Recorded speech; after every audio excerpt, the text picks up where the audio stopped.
안녕하세요. 사람연구소입니다. 오늘은 약속에 대해 말씀드리겠습니다.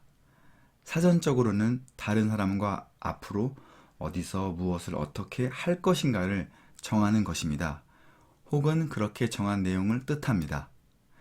사실 약속은 깨라고 있는 것이 아니라 지키라고 있는 것이지만 깨질 가능성 또한 있기도 합니다. 법적 효력이 부여된 약속은 계약이라 합니다.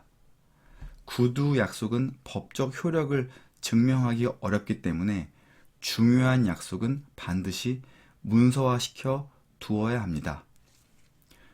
일상생활에서의 약속은 대부분 친한 사람 등과 만남을 갖기 위해 하는 약속이 대부분입니다.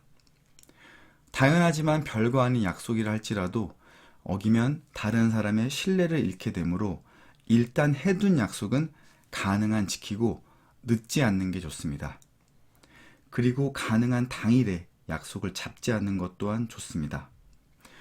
혹시 피치 못하게 늦거나 참여하지 못하게 된다면 사전에 연락하는 것도 사회생활의 필수적인 예의 중 하나입니다. 약속을 할 때 서로의 새끼손가락을 교차하여 거는 관습이 있습니다.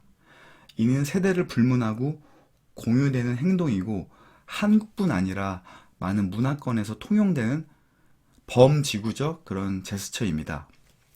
한국의 경우 새끼손가락을 걸어 놓은 채로 서로의 엄지를 맞대는 것까지 기본 행동으로 하기도 합니다.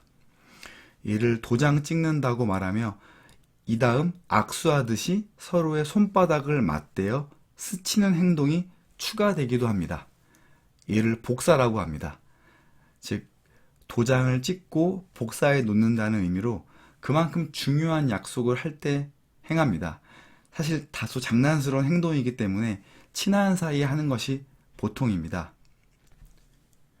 약속을 정할 때 겹치는 시기에 먼저 정해진 약속이 있는 경우 이를 선약이라고도 합니다.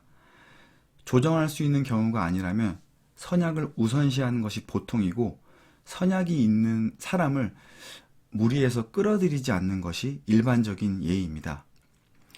이처럼 약속은 여러 가지 많은 상황들이 있어 사소한 듯 보이지만 인간관계에 있어 혹은 사회생활에 있어 대단히 중요한 역할을 합니다. 하지만 일상 혹은 사회생활에서 약속을 어기는 경우가 종종 있습니다.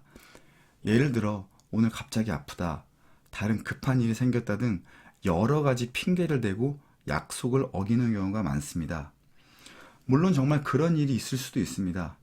하지만 대부분은 핑계이고 본인에게 다른 더 중요한 일이 있거나 본인의 이기심을 부리고 싶지만 겉으로는 아닌 척 하면서 본인의 이기심을 보이기 싫고 남에게 손가락질 받고 싶지 않은 인간의 본능 때문입니다. 서두에 말씀드렸다시피 때로는 약속을 지킬 수 없는 경우도 간혹 있습니다. 하지만 여기서 중요한 점은 인간은 대부분 이기적이기 때문에 우리는 약속으로 한 말을 믿기보다는 행동으로 지키는 약속을 믿는 게 더 중요하다고 생각합니다.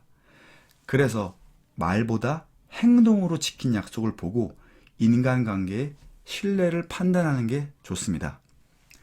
말보다는 행동이 중요하다는 말이 여기서 나온 것 같습니다. 우리 모두 본인이 한 말과 약속은 잘 지킬 수 있는 책임감 있고 신뢰감 있는 사람이 되도록 노력해야 합니다. 오늘도 오디오 영상 들어주셔서 감사합니다.